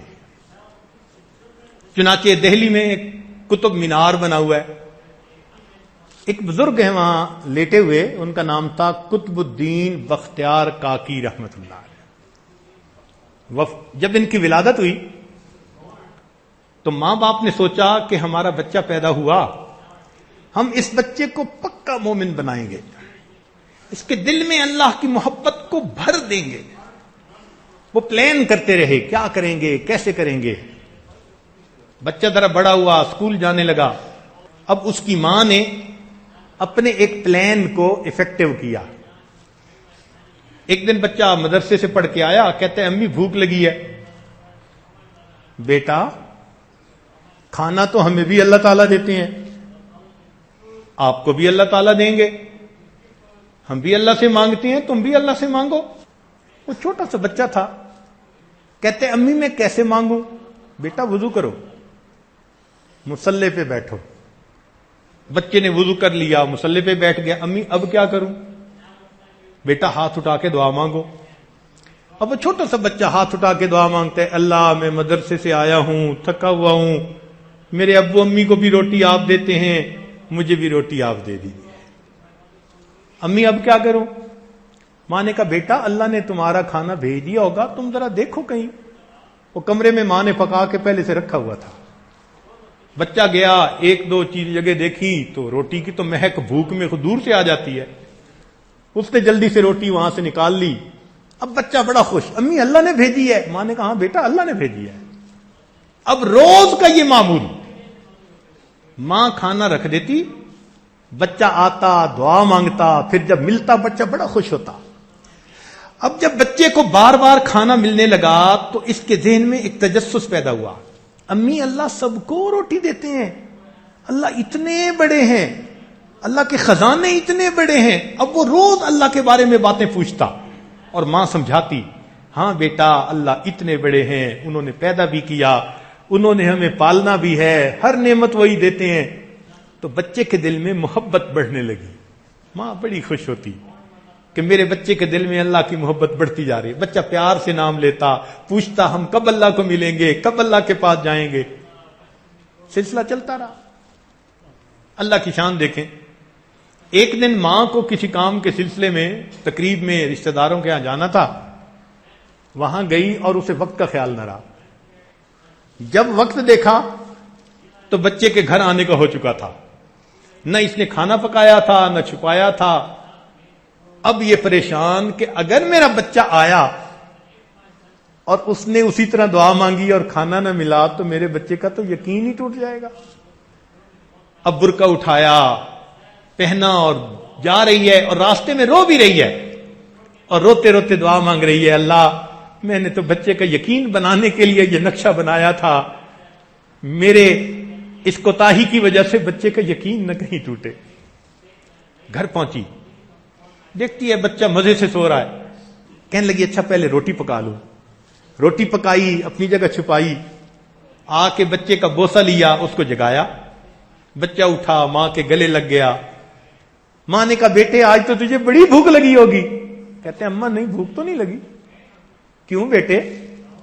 اماں میں مدرسے سے آیا تھا اور میں نے وضو کیا، مصلی پہ بیٹھا اور میں نے دعا مانگی، اللہ میں تھکا ہوا ہوں، بھوک لگی ہوئی ہے اور آج تو امی بھی گھر پہ نہیں ہے، اللہ مجھے کھانا دے دے. پھر امی میں کمرے میں گیا اور وہاں پہ مجھے ایک روٹی پڑی مل گئی، مگر امی جو مزہ مجھے آج آیا وہ مزہ روٹی میں کبھی نہیں آیا تھا. میں اپنے بیٹوں کا یقین بناتی تھی اللہ کی ذات پر. ایک ایک گھر کے اندر ماں اپنے بچوں کو اللہ سے جوڑتی تھی. تو کثرت دعوت یا کثرت ذکر، کبھی اللہ نے امت کو اس طریقے سے ایمان کی یہ نعمت بخشی، کبھی امت کو اس طریقے سے ایمان کی نعمت بخشی۔ تاہم جب بندے کا اللہ تعالیٰ کی ذات پہ ایمان پکا ہو جاتا ہے، پھر اللہ تعالیٰ اس کی امیدوں کو پورا کر کے اپنے وعدوں کو پورا کر کے دکھا دیتے ہیں۔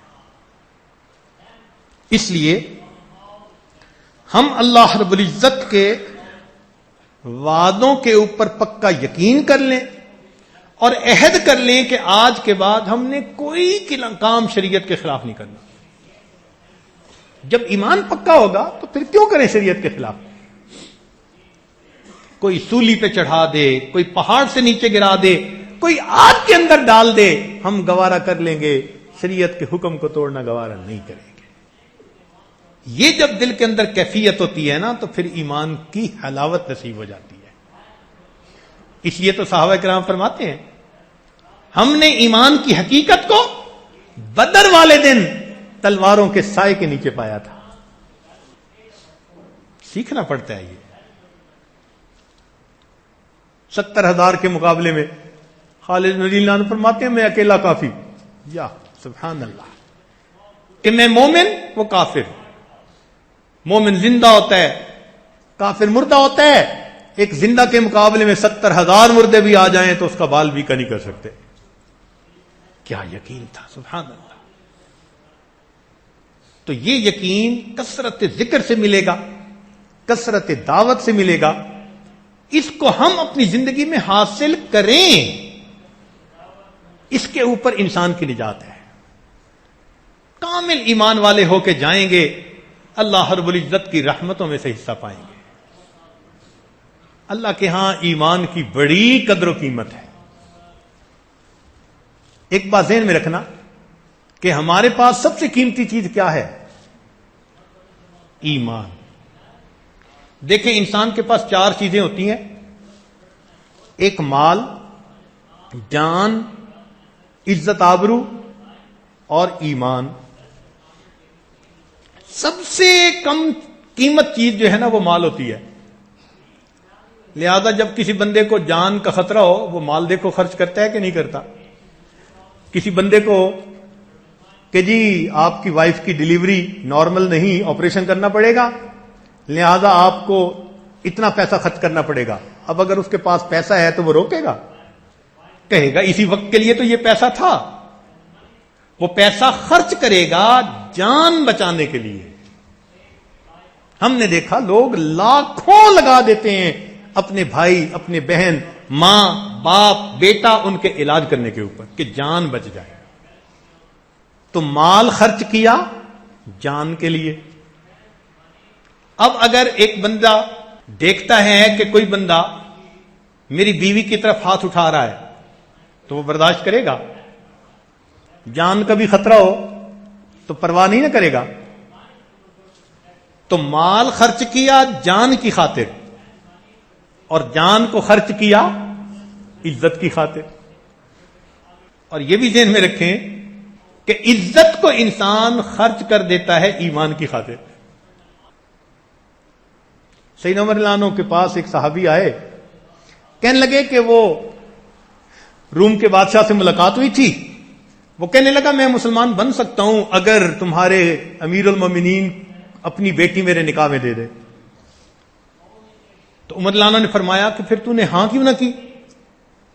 امیر المومنین، میں کیسے ہاں کر سکتا تھا؟ میں نے کہا کہ میں امیر المومنین سے پوچھتا ہوں۔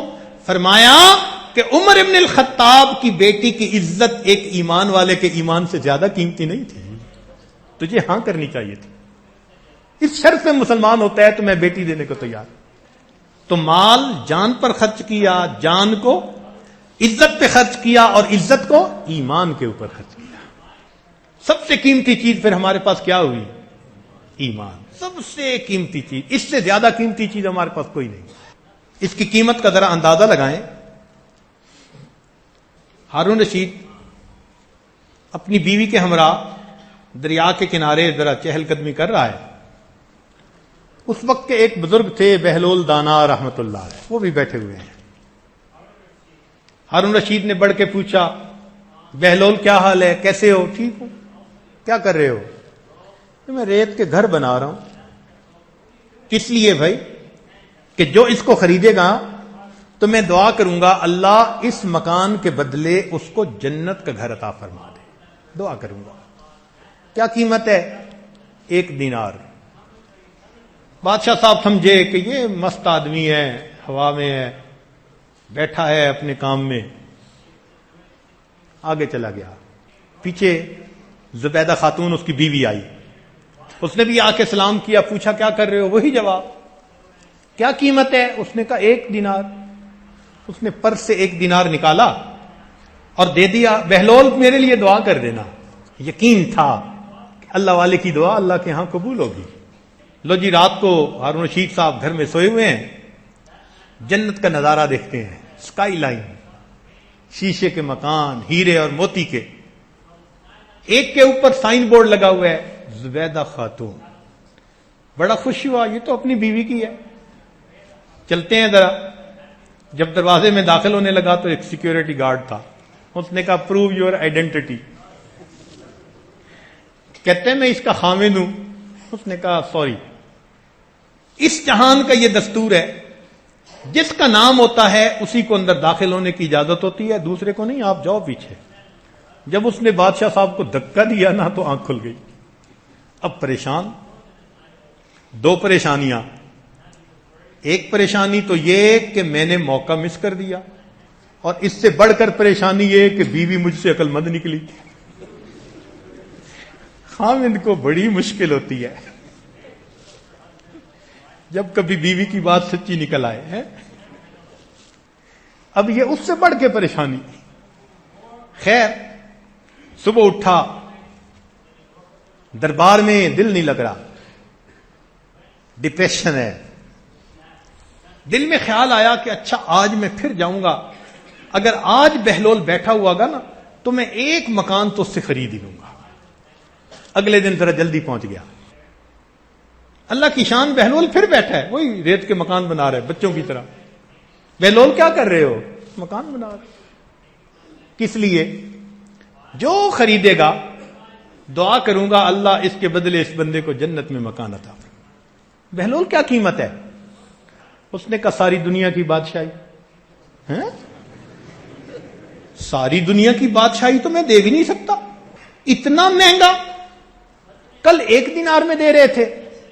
بہلول نے جواب دیا بادشاہ سلامت، کل بن دیکھا سودا تھا، آج دیکھا ہوا سودا ہے، آج قیمت ڈیفرنٹ ہے، آج مشاہدہ ہو چکا۔ یہی ایمان، آج بن دیکھا معاملہ ہے۔ کلمہ پڑھنے پہ جنت ملتی ہے، موت کے وقت ساری دنیا خرچ کر دیں گے، اللہ تعالیٰ اس کے بدلے جنت نہیں عطا فرمائے۔ اس لیے ایمان کی ویلیو یہی کہ بن دیکھے ہم نے مانا ہے، اللہ کے ہاں اس کی بڑی قدر و قیمت ہے۔ کہتے ہیں کہ حضرت یوسف علیہ السلام کے زمانے میں ایک نوجوان ٹینیجر تھا، وہ گندم لینے کے لیے آیا تو لوگوں نے اس کو گندم دے دی جو ترتیب بنی ہوئی تھی۔ اس نے کہا مجھے اور چاہیے۔ ان کا بھئی اگر اور لینی ہے تو وہ یوسف علیہ السلام کے پاس جائیں، ان کے پاس اتھارٹی ہے، ان کی جیورسڈکشن میں ہے، وہ دے دیں گے۔ یہ بچہ آ گیا، حضرت مجھے گندم اور چاہیے۔ ان کا اچھا بھی اس کو اتنی اور دے دو۔ اس نے کہا حضرت اور چاہیے۔ خدا کے بندے، انہوں نے بھی گندم دی اور میں نے بھی پہلے گندم دی، اور مانگ رہا ہے۔ اس نے کہا حضرت اگر کبھی آپ مجھے پہچان لیتے نا کہ میں کون ہوں تو مجھے بہت زیادہ گندم دیتے۔ حضرت یوسف نے حیران، اچھا بھی تو کون ہے؟ اس نے کہا کہ حضرت جب زلیخا نے آپ پر بہتان لگایا تھا تو جس بچے نے آپ کی پاک دامنی کی گواہی دی تھی وہ بچہ میں ہوں، اب بڑا ہو گیا ہوں۔ او حضرت یوسف علیہ السلام نے جب یہ سنا اتنا پیار آیا، بچے کے ماتھے پہ بوسہ دیا، گلے سے لگایا اور اتنی گندم کا حکم دیا، بلکہ کہا نوکروں کو کہ گھر پہنچا کے آؤ۔ لو جی، اس کو اتنی گندم، خادموں کے ساتھ اس کو بھیجا۔ جب اس کو اتنی عزت سے روانہ کیا تو رب کریم نے وہی نازل فرمائی، اے میرے یوسف علیہ السلام، آپ نے اس کو بڑا پروٹوکول دیا، اتنی عزت سے روانہ کیا. تو عرض کیا یا اللہ یہ وہ نوجوان ہے جس نے میری پاک نامی کی گواہی دی تھی. آج جب یہ میرے پاس آیا تو میرا دل چاہا کہ میں اس کو اتنا دوں جو میں دے سکتا ہوں. اس نے میری پاک دامنی کی گواہی دی ہوئی ہے. اللہ تعالیٰ نے فرمایا یوسف علیہ السلام پھر گواہ رہیے گا. جس نے آپ کی پاک دامنی کی گواہی دی جب آپ کے پاس آیا آپ نے اتنا دیا جو آپ کے اختیار میں تھا. میں پروردگار بھی کہتا ہوں جو دنیا میں میری وحدانیت کی گواہی دے گا جب قیامت کے دن بندہ میرے پاس آئے گا میں بھی اسے وہ دوں گا جو میری شان کے مطابق. یہ کوئی چھوٹی سی بات ہے اللہ کو ایک مان لینا اور اس کے لائے ہوئے بھیجے ہوئے رسول صلی اللہ علیہ وسلم کے دین کے اوپر انسان کا یقین کر لینا یہ بہت بڑی بات ہے. یہ ایک دولت ہے ہمارے پاس, ایک نعمت ہے ہمارے پاس. ایک ذرہ بھی ایمان کا ہوگا کبھی نہ کبھی جہنم سے نکلنے کا سبب بن جائے گا. ایک حدیث مبارکہ سن لیجئے. ایمان کی قیمت اللہ کے ہاں کیا ہے. انس ابن مالک رضی اللہ تعالی قال رسول اللہ صلی اللہ علیہ وسلم انا اول الناس تنشق الارض عن جمعتی یوم القیامت ولا فخر. میں سب سے پہلا بندہ ہوں جس کی قبر کھلے گی اور میں اٹھوں گا قیامت کے دن اور مجھے اس کے اوپر کوئی فخر نہیں. وَأُعْطَى لِوَاءَ الْحَمْدِ وَلَا فَخْرَ. مجھے جھنڈا حمد کا عطا کیا جائے گا مجھے اس پر کوئی فخر نہیں. وَأَنَا سَيِّدُ النَّاسِ يَوْمَ الْقِيَامَةِ وَلَا فَخْرَ. میں قیامت کے دن انسانوں کا سردار ہوں گا مجھے اس پر کوئی فخر نہیں. وَأَنَا أَوَّلُ مَن يَدْخُلُ الْجَنَّةَ وَلَا فَخْرَ. اور میں سب سے پہلے جنت میں داخل ہوں گا اور مجھے اس پر کوئی فخر نہیں. وَأَنَا آتِي بَابَ الْجَنَّةِ فَآخُذُ بِحَلْقَتِهَا. اور میں جنت کے دروازے پر آؤں گا اور اس کے ہینڈل کے اوپر ہاتھ رکھوں گا. کھولنے کے لیے ہوتا ہے نا, میں اس کے حلقے کے اوپر ہاتھ رکھوں گا. فَيَقُولُونَ مَنْ هَذَا. فرشتے پوچھیں گے کون ہے بھائی. فَأَقُولُ أَنَا محمد صلی اللہ علیہ وسلم. میں کہوں گا میں محمد صلی اللہ علیہ وسلم ہوں. فَيَفْتَحُونَ لِي. میرے لیے وہ جنت کا دروازہ کھول دیں گے. فَأَجِدُ الْجَبَّارَ تَبَارَكَ وَتَعَالَى مُسْتَقْبِلِي فَأَسْجُدُ لَهُ. جیسے جنت کا دروازہ کھلے گا میں اندر داخل ہوں گا اور میں اللہ کو اپنے سامنے دیکھوں گا اور میں سجدے میں جا گروں گا. اللہ اکبر کبیرہ. فَيَقُولُ. اللہ رب العزت مجھے فرمائیں گے ارفع رأسک یا محمد صلی اللہ علیہ وسلم. اے محمد صلی اللہ علیہ وسلم اپنا سر اٹھائیے. وَقُلْ يُسْمَعُ مِنْكَ وَقُلْ يُقْبَلُ مِنْكَ وَاشْفَعْ تُشَفَّعْ. آپ کہیے آپ کی بات سنی جائے گی, آپ کی بات کو ہم پورا کر دیں گے, آپ کی شفاعت کو ہم قبول کریں گے. فَأَرْفَعُ رَأْسِي فَأَقُولُ أُمَّتِي أُمَّتِي. نبی علیہ السلام فرماتے ہیں میں اپنا سر اٹھاؤں گا کہوں گا اللہ میری امت میری امت. اللہ اکبر کبیر. جنت میں جا کے بھی اللہ کے محبوب کو امت کا غم. امتی امتی. فیقول. اللہ رب العزت فرمائیں گے اذهب الى امتک فمن وجدت في قلبه مثقال حبة من شعير من الایمان فادخله الجنہ. اللہ تعالیٰ فرمائیں گے کہ جائیں اپنی امت کے پاس, یعنی جو جہنم میں ڈالے گئے ہوں گے اور ان میں جس کے دل میں آپ جو کے برابر بھی ایمان پاتے ہیں اس کو بھی نکال کے جنت میں لے آئیں. فَأَقْبِلْ فَمَنْ وَجَدْتُ فِي قَلْبِهِ ذَلِكَ فَأُدْخِلُهُ الْجَنَّةَ. نبی علیہ السلام فرماتے ہیں میں جاؤں گا اور جس کے دل میں بھی جو کے برابر ایمان اس کو بھی نکال کے جنت لے آؤں گا. فَإِذَا الْجَبَّارُ مُسْتَقْبِلِي فَأَسْجُدُ لَهُ. جب دوبارہ جنت میں داخل ہوں گا نا سامنے پھر مجھے اللہ کا دیدار ہوگا, میں اللہ کا دیدار کرتے ہی پھر سجدے میں جا گروں گا. اللہ اکبر کبیرہ. فیقول، اللہ فرمائیں گے ارفع رأسک یا محمد، اے میرے محبوب صلی اللہ علیہ وسلم سر اٹھائیے. یسمع من تکلم یسمع من کا وشفع تشفع فارفع رأسی. فرماتے ہیں کہ میں سر اٹھاؤں گا فاقول امتی امتی، دوبارہ کہوں گا امتی امتی، اے یا رب. فیقول، اللہ تعالیٰ فرمائیں گے اذهب الى امتک فمن وجدت فی قلبہ نصف حبۃ من شعیر من الایمان فادخلهم الجنہ. جس کے دل میں آدھے جو کے برابر بھی آپ ایمان پائیں گے اس کو بھی جنت لے کے آ جائیں. نبی اسلام فرماتے ہیں فَأَذْهَبُ فَمَنْ وَجَدْتُ فِي قَلْبِهِ مِثْقَالَ ذَلِكَ أَدْخَلْتُهُمُ الْجَنَّةَ. اب آدھے جو کے برابر ایمان والے بھی جنت میں. اب جب نبی علیہ السلام تیسری مرتبہ جنت میں داخل ہوں گے، فرماتے ہیں اللہ کے پیارے حبیب صلی اللہ علیہ وسلم فَأَجِدُ الْجَبَّارُ عَزَّ وَجَلَّ مُسْتَقْبِلِي فَأَسْجُدُ لَهُ. تیسری مرتبہ اللہ کا دیدار کروں گا، پھر سجدے میں چلا جاؤں گا.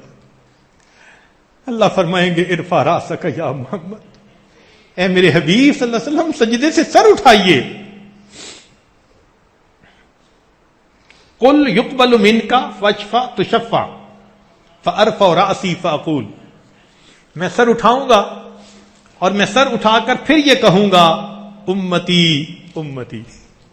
تیسری مرتبہ نبی علیہ السلام فرماتے ہیں فیقول، اللہ تعالیٰ فرمائیں گے اذهب الى امتک فمن وجدت فی قلبہ مثقال حبۃ خردل من الایمان فادخلہ الجنہ. جس کے دل میں رائی کے برابر بھی آپ کو ایمان نظر آئے اس کو بھی جنت میں داخل کر دے. رائی کا دانہ کتنا چھوٹا ہوتا ہے، اس کو بھی جنت میں داخل کر دے. نبی علیہ السلام فرماتے ہیں فَأَذْهَبُ فَمَنْ وَجَدْتُ فِي قَلْبِهِ ذَلِكَ أَدْخَلْتُهُمُ الْجَنَّةَ وَفَرَغَ اللَّهُ مِنْ حِسَابِ النَّاسِ. رائی کے دانے کے برابر بھی جن کے دل میں ایمان ہوگا نا، ان کو بھی میں جنت میں داخل کر دوں گا اور اللہ تعالیٰ حساب سے فارغ ہو جائیں گے. اب پیچھے کون بچا؟ جن کے دل میں رائی سے بھی کم ہوگا.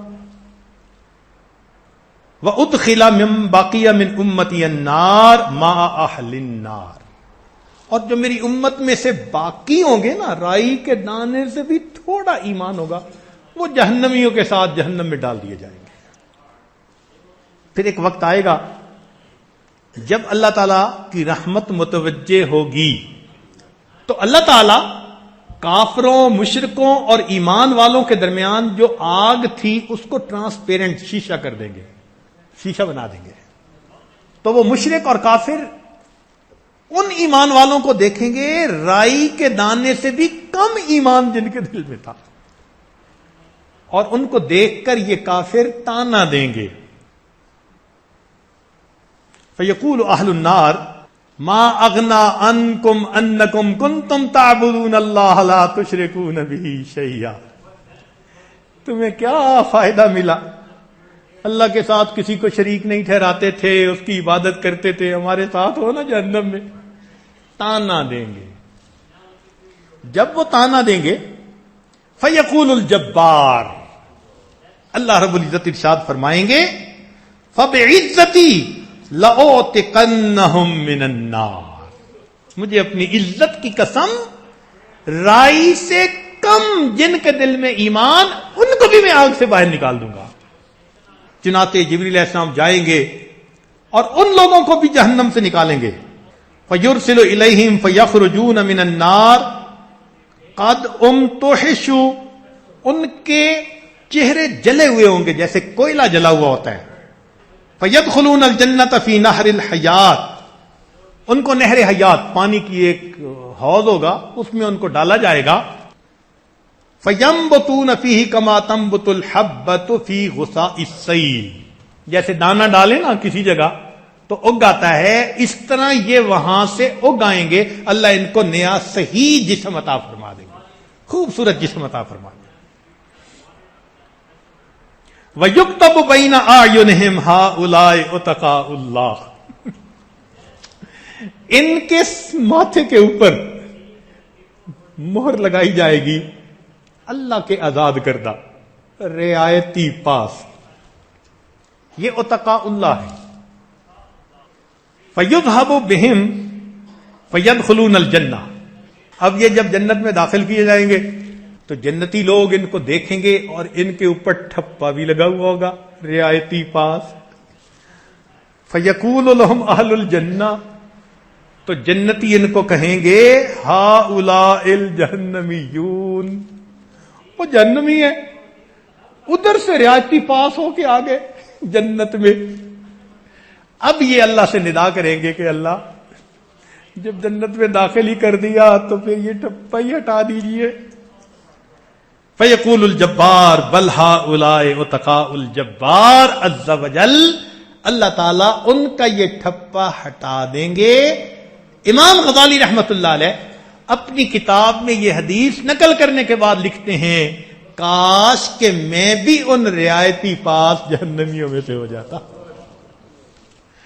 اللہ اکبر کبیرہ. اتنے بڑے بزرگ اللہ اکبر ترستے ہیں, نعمت کر وش کرتے ہیں کہ کاش مجھے بھی ان میں شامل کر لیا جاتا.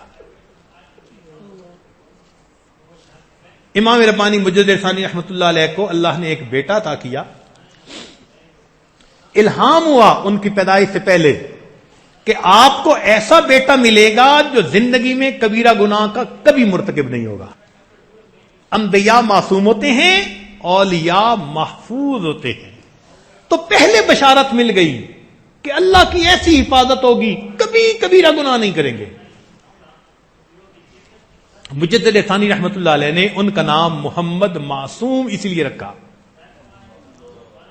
اور یہ حضرت کے جانشین بنے.